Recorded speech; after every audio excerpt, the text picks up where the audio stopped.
નમસ્કાર. રાજકોટ શહેરમાં આવનારા હોળી ધૂળેટીના પર્વને ધ્યાનમાં રાખીને પોલીસ તંત્ર સજ્જ બન્યું.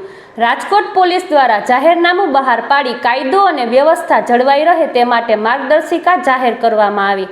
જાહેરનામા મુજબ હોળી અને ધૂળેટીના ઉત્સવ દરમિયાન હુલ્લડ, બેદરકારીપૂર્વક વાહન ચાલક, જબરદસ્તી રંગ લગાવવો તેમજ કાયદાનું ઉલ્લંઘન કરનાર સામે કડક કાર્યવાહી કરવામાં આવશે. પોલીસે નાગરિકોને શાંતિપૂર્વક અને સુરક્ષિત રીતે પર્વ ઉજવવા અપીલ કરી. વધુ સમાચાર માટે જોડાયેલા રહો આરપી ગુજરાત ન્યૂઝ રાજકોટ. આવનાર સમયમાં હોળી તેમજ ધૂળેટીના પર્વને ધ્યાને લઈ Rajkot police commissioner Shri Brajeshkumar Jha sir દ્વારા એક જાહેરનામું બહાર પાડવામાં આવેલ છે.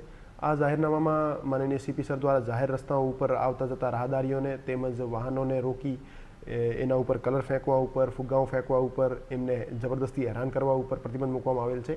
આની સાથે સાથે જાહેર રસ્તાઓ ઉપર માણસોને રોકી ગોટ ઉઘરાવવા ઉપર પણ પ્રતિબંધ મૂકવામાં આવેલ છે.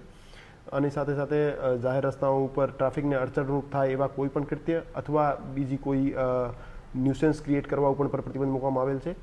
આની સાથે જાહેરનામામાં બીજી કોઈ કોમની લાગણી દુભાય એવા તમામ કૃત્યો ઉપર પણ પ્રતિબંધ મૂકવામાં આવેલ છે. જાહેરનામાનું ભંગ કરનાર માણસ વિરુદ્ધ BNSની કલમ 223 અને ગુજરાત પોલીસ એક્ટ હેઠળ કાર્યવાહી કરવામાં આવશે.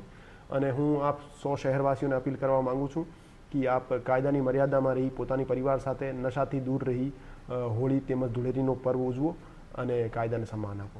રાજકોટનું જે રેસકોર્સ રિંગ રોડ છે ત્યાં લોકો સ્વયંભૂ પોતાની રીતે ધૂળેટી ઉજવતો છે, ક્યાંક તેમાં છેડતી થતી હોય તેવા આક્ષેપ આવે છે.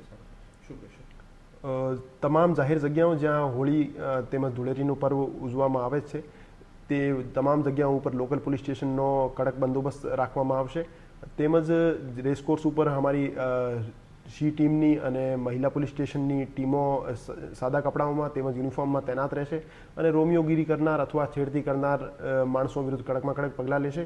અને એવી કોઈ કમ્પ્લેન અમને મળશે કે જેમાં જાહેર રસ્તા ઉપર બહેન બેટીની કોઈ છેડતી કરે છે તો એને ગુનો દાખલ કરી અમે યોગ્ય કાર્યવાહી કરીશું.